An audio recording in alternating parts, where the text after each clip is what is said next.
ఈ లంకా గ్రౌండ్ లో జరుగుతున్నటువంటి బహిరంగ సభ కార్యక్రమానికి విచ్చేసినటువంటి నా తోటు నిర్వాసిత నిరుద్యోగ మిత్రులందరికీ కూడా ధన్యవాదాలు.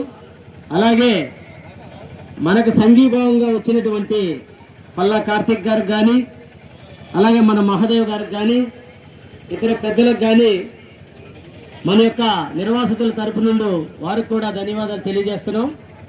మిత్రులారా, ఈరోజు మనం ప్రకటించుకున్నటువంటి కార్యక్రమం అయితే లంకా గ్రౌండ్ నుండి కొత్త గాజువాక దాకా పాదయాత్రలో వెళ్ళి యూటర్న్ తీసుకొని పాత గాజువాకలో మనం బహిరంగ సభ పెట్టాలనేది అయితే మన కార్యక్రమం.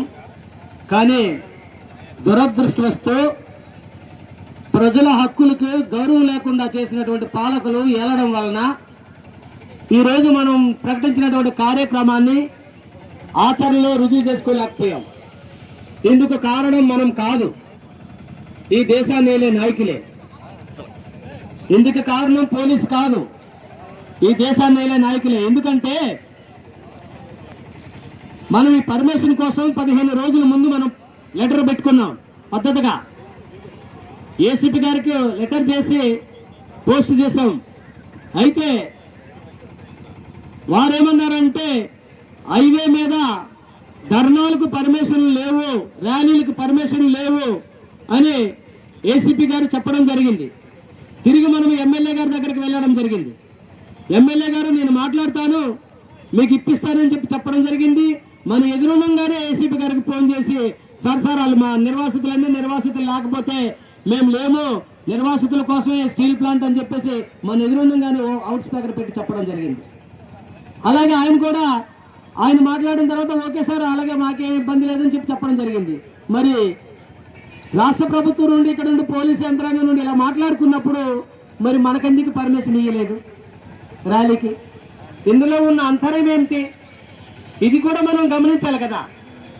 అంటే పూటకో వేసం, గంటకో మాట నాయకులు మాట్లాడుతున్నారు అనడానికి ఇది నిదర్శనం అన్నమాట. ఎందుకనంటే నిజంగా మాకు ర్యాలీ జరుపుకునేడానికి పర్మిషన్ ఇచ్చే చిత్తశుద్ధి ఉంటే లా అండ్ ఆర్డర్ ఎవరి సమక్షంలో ఉంటుంది? రాష్ట్ర ప్రభుత్వం సమక్షంలో ఉంటుంది. ఎమ్మెల్యే గారు చెప్తే రాష్ట్ర ప్రభుత్వం తిరస్కరిస్తుందా? ఇదే ఎమ్మెల్యే గారు ఈరోజు రాష్ట్ర పార్టీకి అధ్యక్షులయ్యారు. ఒకనాడు కామన్ మ్యాన్ గా ఎమ్మెల్యే గారుగానే ఉన్నారు. ఆ రోజు మేము నిర్వహించిన కార్యక్రమంలో పాల్గొన్నారు మీరే. మీరు అప్పుడు ఉన్నటువంటి సింపతి ఇప్పుడు ఎందుకు లేదు నిర్వాసితుల పట్ల అని చెప్పి మేము లోకల్ ఎమ్మెల్యే గారిని అడుగుతున్నాం. మేమేమైనా మోసం చేశామా? మేమేమైనా తప్పు చేశామా? 92,000 ఓట్లు మెజార్టీ ఇచ్చి మా నిర్వాసితులు ఏమైనా తప్పు చేశారా? చెప్పండి, మీరు బహిరంగంగా చెప్పండి. మేము మాలో తప్పు ఉంటే మేము మార్చుకుంటాం. కానీ ప్రజలు ఆకలి సమస్య మీద పోరాడతారు అని అంటే అది తిరస్కరించడం ప్రజల ఓట్లతో గద్దెనెక్కిన మీకు భావ్యం కాదు.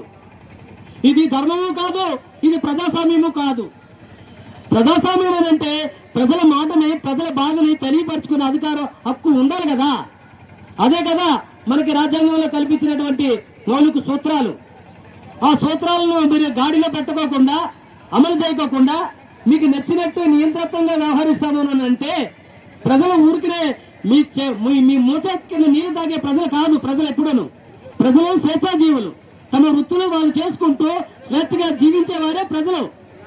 మీ మూస కింద నీళ్లు తాగేవారు, మీరు రమ్మంటే వచ్చేటోళ్ళు, పొమ్మంటే పోయేటోళ్ళు కాదు ప్రజలు. నిర్వాసిత ప్రజలంటే ఏమనుకుంటున్నారు మీరు? ఈ రోజు గాజువాక పట్టణం నిర్మాణం జరిగింది ఏంటంటే మేమిచ్చిన భూమి ఆధారంగా జరిగిన స్టీల్ ప్లాంట్ నిర్మాణం కారణంగా గాజువాక పట్టణం నిర్మాణం జరిగింది. ఇది సత్యం కాదా? మీరు ఈరోజు గాజువాక పట్టణం నుండి ఎక్కువ ఆదాయం వస్తుందనంటే రాష్ట్ర ప్రభుత్వానికి మేమిచ్చిన భూమి ఆధారంగా పెరిగిన స్టీల్ ప్లాంట్ ఉత్పత్తి ఆధారంగా వచ్చినటువంటి డబ్బులు కాదా అని మేము అడుగుతున్నాం. అందుకు కారణం మేము కాదా అని అడుగుతున్నాం రాష్ట్ర ప్రభుత్వాన్ని. అంటే గాజువాక పట్టణంలో తలసరి ఆదాయం ఉంది ఎక్కువ, కానీ ఆ తలసరి ఆదాయానికి మూలమైనటువంటి నిర్వాసితులకు మాత్రం కనీస హక్కును మీరు కల్పించారన్నమాట. ఎంతవరకు సమంజసం సార్? స్థానిక ఎమ్మెల్యే గారు మీరే చెప్పారు, మీరు సిపి దగ్గరికి వెళ్ళండి, మీరు మాట్లాడతారని అన్నారు. మేము ఏకాకి దిగినా నిన్న 4 గంటలకు వెంటనే సిపి గారి దగ్గరికి వెళ్తే సిపి గారు ఒక 2 గంటలు అలా ఉంచుకొని తర్వాత మాతో మాట్లాడి మేము ర్యాలీలు అది చెయ్యనియ్యము, మేము ఈ విధంగా చేయడానికి అనుమతించము, మీరు ర్యాలీలు అది చేస్తే రేపు ఉద్యోగాలు వస్తే మళ్ళీ మేమే మీకు రిమార్క్ పెడతామని చెప్పి సిపి గారు చెప్తున్నారు. అయ్యా బాబు, మీకు 8 సంవత్సరాల నుండి మాకు రిక్రూట్మెంట్ లేదు, ఉన్న కూలి పనులు తీసేస్తున్నారు, ఉన్న ఉద్యోగాలనేమో ఈఆర్ఎస్ ఇచ్చి పంపించేస్తున్నారు, ఇంకా మాకు ఉద్యోగాలు ఎట్లా వస్తాయి సార్, దయచేసి కన్సిడర్ చేయండి, మా డెమోక్రసీ రైట్ మేము శాంతియుతంగా చేసుకుంటామన్నా కూడా లేదు నేను చెప్పవలసింది నేను చెప్పాను, తదుపరి మీ ఇష్టమని అన్నారు. అంటే ఒక సిపి గారు ప్రజలకు పర్మిషన్ ఇయ్యను అని చెప్పగలిగే హక్కు సిపి గారికి ఉందా? రాష్ట్ర ప్రభుత్వం ఆర్డర్ లేకుండా ఒక పోలీసు కమిషనర్ గారు చెప్పగలరా? అదే వైఖరిని మనం ఏసీపీ గారి దగ్గర మాట్లాడితే సిపి గారి కంటే నాకు పవర్ ఉందా అని చెప్పేసి ఏసీపీ గారు చెప్పడం జరిగింది. నిజమే, ఏసీపీ గారి కంటే సిపి గారే పవర్ ఎక్కువ. మరి సిపి గారి కంటే ఎవరికి పవర్ ఎక్కువ? రాష్ట్రాన్ని వెళ్ళే ప్రభుత్వాలనే పవర్. మీరు మాకు కావాలనే ఇయ్యలేదు. ఈ రోజు మా ఎదురున్న ఎమ్మెల్యే గారు సిఐటి వాళ్ళు యూనియన్ల వల్లే ఈ రోజు స్టీల్ ప్లాంట్ నాశనం అయిపోయిందని మా దగ్గర చెప్తుంటారు. మరి అదే సిఐటి ఈ రోజు సిటీలో మీటింగ్ పెట్టుకుంటే పర్మిషన్ ఇచ్చారు మీరు, మరి మాకెందుకు ఇయ్యారు? అంటే ఇక్కడ వలసవాదం రాజ్యం ఏలుతుంది. మీరు వలసవాదులతో కలిసిపోయారు. ఒకనాడేమో మేము స్థానికులం మీకు కావాలన్నారు, ఈ రోజు స్థానికులు అక్కర్లేదన్నమాట. ఎందుకంటే మీ చేతిలో ఒక డబ్బు వచ్చింది కదా. వలసవాదులే కాదు ఈ రోజు ఈ సిటీ పట్టణాన్ని ఏలుతున్నారు. ఇక్కడ భూమి ఉన్నాడు, ఈ భూమి పుత్రుడు అయినటువంటి విలువ కూడా ఉంది. నా భూమిలోనే నేను పరాయివాడిగా మిగిలిపోయే పరిస్థితి మీకు ఓటేసిన పుణ్యానికి తీసుకొచ్చారే, ఇది మీకు ధర్మమేనా? ఇదేనా రాజ్యాంగం? ఇదేనా న్యాయం? ఇదేనా ప్రజాస్వామ్యం? పాలకులు ఆలోచించుకోవాలి. మేము ఇప్పటికైనా చెప్తున్నాం. పోలీసు వారిని అడిగితే పోలీసు వారు ఒక మాట చెప్పారు. మనం గేట్ దగ్గర జరిగినటువంటి కార్యక్రమానికి మన వాళ్ళు కొంతమంది మిస్బిహేవ్ చేశారు, మీ కేడర్ అంతా మీరు చెప్పినట్టు వినరని చెప్పేసి పోలీసు వారు అభ్యంతరం చెప్పడం జరిగింది. ఏసీపీ గారు మీరు కానీ చక్కగా కానీ కార్యక్రమం నిర్వహిస్తే భవిష్యత్తు కార్యక్రమానికి మేము ముందు అనుమతిస్తామని కూడా మాకు చెప్పడం జరిగింది. ఇప్పుడు పోలీసు వారిని కూడా మేము అడుగుతున్నది ఏంటంటే, దయచేసి మీకు ఇచ్చిన మాట ప్రకారంగా మా కేడర్ అంతా పనిచేసింది, మా జనాలు మేము కూర్చోబెట్టుకోగలిగాం. ఇప్పుడైనా కానీ మా మీద నమ్మకంతో మీరు ప్రజాస్వామ్యాన్ని గౌరవిస్తూ మీరు మాకు నెక్స్ట్ టైం పర్మిషన్ ఇవ్వాలనేసి అయితే ఈ సందర్భంగా వేడుకుంటున్నాం. లేకపోతే మీరు ఒకసారి ఆలోచించండి. ప్రజా ఉద్యమం అనేది ప్రెషర్ కుక్కర్ లాంటిది. కుక్కర్ విజల్ పైకి లగకపోతే అది బ్లాస్ట్ అవుతుంది. అలాగే నిర్వాసితుల్లో గూడు కొట్టుకున్నటువంటి నిరసన బాహ్య ప్రపంచానికి తెలిసేటట్టు ఎక్కడో దగ్గర కార్యక్రమం చేసుకోవడానికి మీరు అనుమతులు ఇవ్వకపోతే అది ఏదో ఒక రోజు బద్దలవుతుంది. ఆ బద్దలయ్యే క్రమంలో ఎవరికి నష్టం జరుగుతుందో చెప్పలేం మనం. అది మా చేతిలో కూడా ఉండదు. దయచేసి పాలకులైనా కానీ పాలకుల ఆర్డర్లను అనుసరిస్తున్నటువంటి పోలీసు యంత్రాంగం వారైనా కానీ మీరు కూడా ఆలోచించండి. మీరు మాలో నుండి వచ్చినటువంటి వారే, మీరు ఎక్కడి నుండో వచ్చినటువంటి వాళ్ళు కాదు. మా బోర్డు పేదవాళ్ళ కడుపులు పుట్టినటువంటి తల్లిదండ్రులు పుట్టినటువంటి వాళ్ళే మీరు ఉద్యోగంలో టెస్ట్ రాసి పాస్ అయ్యి చేరారు. కానీ మా బాధ న్యాయమైనదనే సంగతి మీరే మాట్లాడుతున్నారు, మీరు చెప్తున్నారు మీకు న్యాయమైనదే, మీకు ఇవ్వాలనే ఉంది, కానీ మేమేమి చేయలేని పరిస్థితి అని చెప్పేసి చెప్తున్నారు. దయచేసి ఇప్పుడైనా కానీ నెక్స్ట్ కార్యక్రమానికి పోలీసు వారు అనుమతులు ఇవ్వాలి. మేము చాలా కన్స్ట్రక్షన్ గా ఉన్నాము. మా సమస్య అనేది ఆకలి సమస్య. మేము ఆయన రాజకీయ పార్టీలను పిలిచామా? రాజకీయ పార్టీలకు రాజకీయం రేపేమైనా ఎలక్షన్ లో ఎమ్మెల్యేలుగా ఎంపీలుగా పోటీ చేయాలనుకుంటున్నామా? నిజమే, మేము పోటీ చేయమన్నటువంటి ధీమాతోనే మీరు మమ్మల్ని తొక్కుతున్నారేమో అనుకుంటున్నాను ఇక్కడ ఉన్నటువంటి పాలకులు. నెక్స్ట్ టైం పోలీస్ అనుమతులు తిరస్కరిస్తే ఎవరైతే కూటమి ప్రభుత్వానికి మద్దతుగా ఉన్నారో వాళ్ళ ఇళ్ల దగ్గర మన కార్యక్రమాలు జరుగుతాయి. ఈ సందర్భంగా చెప్తున్నాం, మీకు చెప్తున్నాం. ఏమి చేయము, వాళ్ళ ఇంటి ముందే కూర్చొని మనము మాకు అన్నం పెట్టని అడుగుదామంతే. తిట్టొద్దు, కొట్టొద్దు. మీ కారణంగా మా ఉద్యోగాలు పోయాయి, మా భూములు పోయాయి, మాకు అన్నం పెట్టండి అని అడుగుదాం.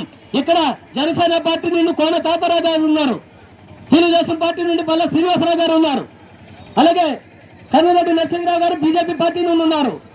ఈ 3 నెలలు కంపల్సరిగా మేము కూర్చుంటాం. మాకు న్యాయం చేయకపోతే కూర్చుంటాం. అరెస్ట్ చేస్తారా చేయండి, ఏం ప్రాబ్లం లేదు. మేము నేరస్తులం కాదు, కూలీకోరులం కాదు, దొంగల మసలే కాదు, దగాకోరుల మసలే కాదు. మేము రైతులం, మేము భూములు పోగొట్టుకున్న బాధితులం కనుక మాకు అడిగే హక్కు ఉంది. ప్రజాస్వామ్యం మీకు ఒక్కరికే కాదు, మాకు కూడా ఉంది. దయచేసి ఇప్పటికైనా కానీ స్థానిక ఎమ్మెల్యే గారు కానీ జనసేన పార్టీ నుండి కోన తాతారావు గారు కానీ అధికారం మీ చేతిలో ఉందనేసి మీరు ఎట్టుబడితే అట్లా చేయొద్దు ప్లీజ్. ప్రజలను గుర్తించండి. ఈ ప్రజలు ఎవరయ్యా? ఎన్నో అనేక మంది మీకు అన్నదమ్ములైనటువంటి వాళ్ళు, బావమరుదులైనటువంటి వాళ్ళు, చిన్న పెద్దలైనటువంటి కుటుంబాలు కూడా ఉన్నాయ్యా.